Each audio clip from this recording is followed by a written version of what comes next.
The following is a presentation of the Eagles Sports Network.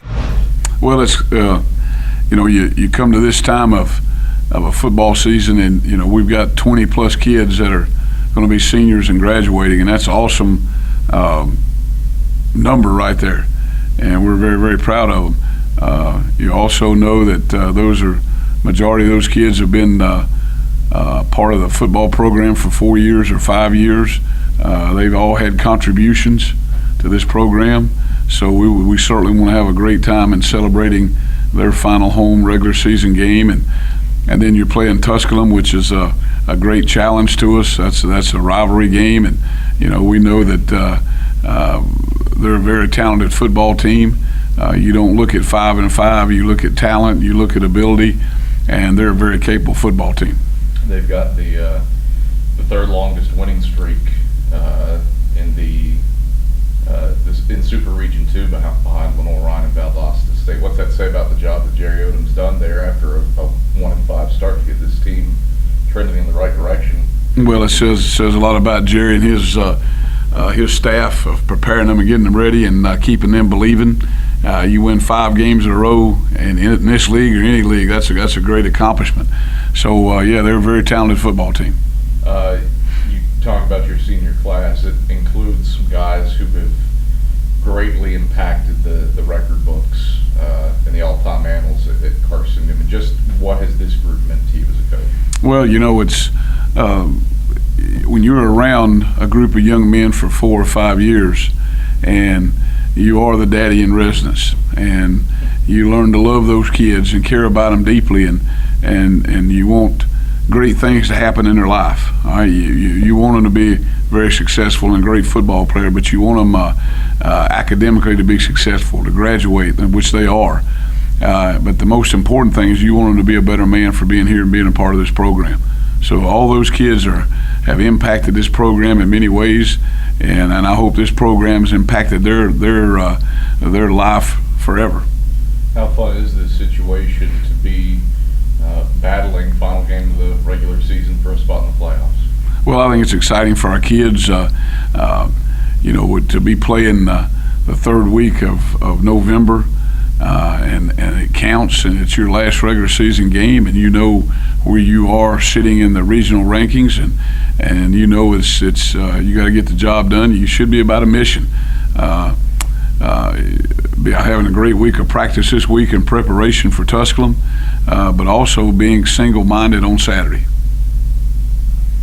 Obviously, Tyler Thackerson had experience playing the quarterback position, right, but nothing like what he was able to get on Saturday. What you learn about your quarterback? Oh, I know Tyler Thackerson's a winner. I mean, he's been a part of this team now for 3 years.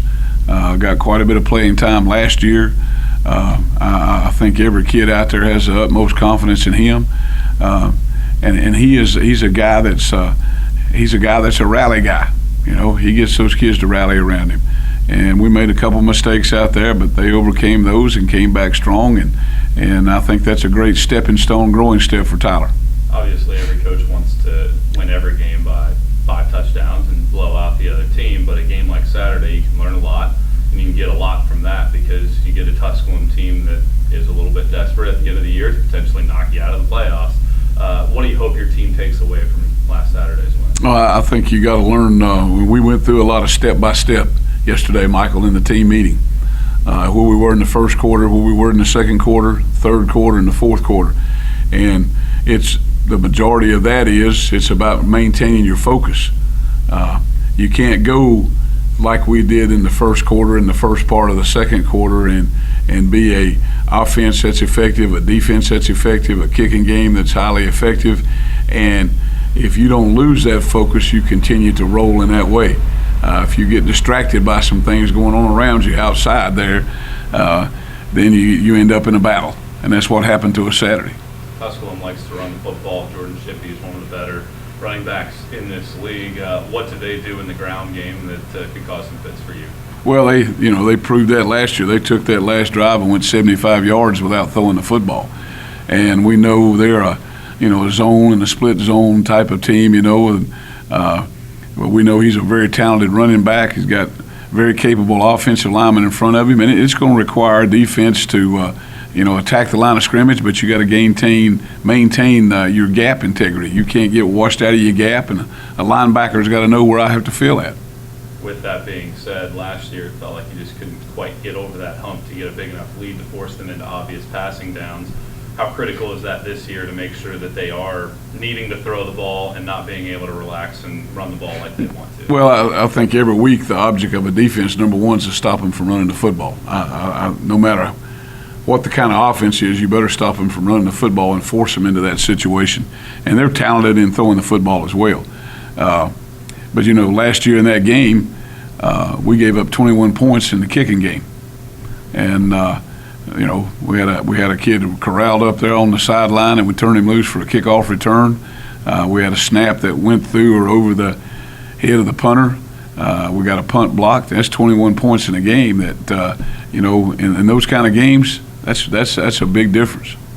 What have you learned about your team from the start of the year to now? What's changed for your group? I think continue to grow up, continue to work on maturity. It's a process, brother.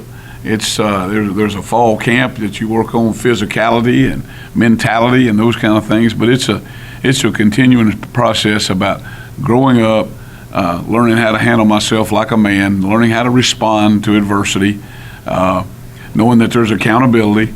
So all those things are part of that process, and you hope when a young man goes out of this program that he does know he's got a background, he's got a basis for that in his life. And if that's there, then the decisions that he makes was between him and the good Lord, brother. Tusculum's defense gives up less than 300 yards per game and just a shade over 100 on the ground. What makes them so stout? Well, they're solid physically. This will be a physical football game. There's no doubt about it. Physically up front and at the linebacker position, they're solid and they attack downhill on you. In the secondary, they just proved themselves in the secondary this last Saturday with what they did against Morris Hill. So they're a very talented defense. No question about it. D. Alford has won 2 of the last 3 SAC Defensive Player of the Week awards. Presume that you'll see him on either Braxton Westfield or Romaine Kelly. What kind of a matchup will that be? Oh, I think it's a matchup like they worked going against Craig Rucker. I think the smart move is you match up people like that. Our job is to move those cats around where they're not all standing in the same place and using motion to get them freed up from any kind of press coverage and continue to get the ball in the hands of playmakers. Senior Day means senior week speeches. How meaningful are those to see kids get up in front of their team and share some of their favorite moments, favorite memories from their time here at Carson-Newman? Well, it's a very special time. It's a part of the goodbye. All right, it's a part of reflecting on memories about they've had in this program. It's reflecting on their close friends, and one of the things we tell all the kids that come in the first year is find you 4 or 5 guys that you really are familiar with, that you feel like are good for you in your growing up process. And it's amazing that every kid that'll get up will have those 4 or 5 guys that have been close to him, that have made a difference in his life, that have helped him through some hard times, some tough times. It's a meaningful event, and we'll start tonight with them, with 5 or 6 of them, and go right through the rest of the week, and probably into our chapel service on Saturday, and have some of those guys speak at that also. He's not a senior, quite the opposite. Troy Denby has really started to blossom here in the latter stages of his freshman year. Candidate for SAC Offensive Freshman of the Year, you would have to think at this point. What's he done as a running back to insert himself into the rotation pretty heavily among a really talented and deep backfield? Yes. He's one thing, he's got himself healthy. He had some nagging injuries when he came here to start with. Our training staff and he himself has been loyal to continue to get rehab, but Troy is a exciting and a dynamic young man. He's got the great explosion on that first step that you want to have, and finds that other gear when he gets in the open.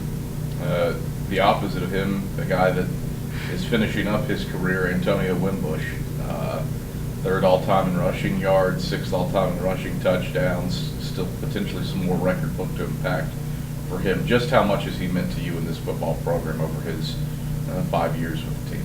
Well, personally, as what we talked about, of looking at him as your own son and watching how he has grown and matured and the difference he's made in other people and the difference he makes for other players. He's a very unselfish young man, but I sure have liked the gleam in his eye the last 2 or 3 weeks running the football. And he gets that feeling, you know what I mean? He gets that feeling about himself when you keep getting him the ball regularly. All right, Mike, thank you. You're quite welcome.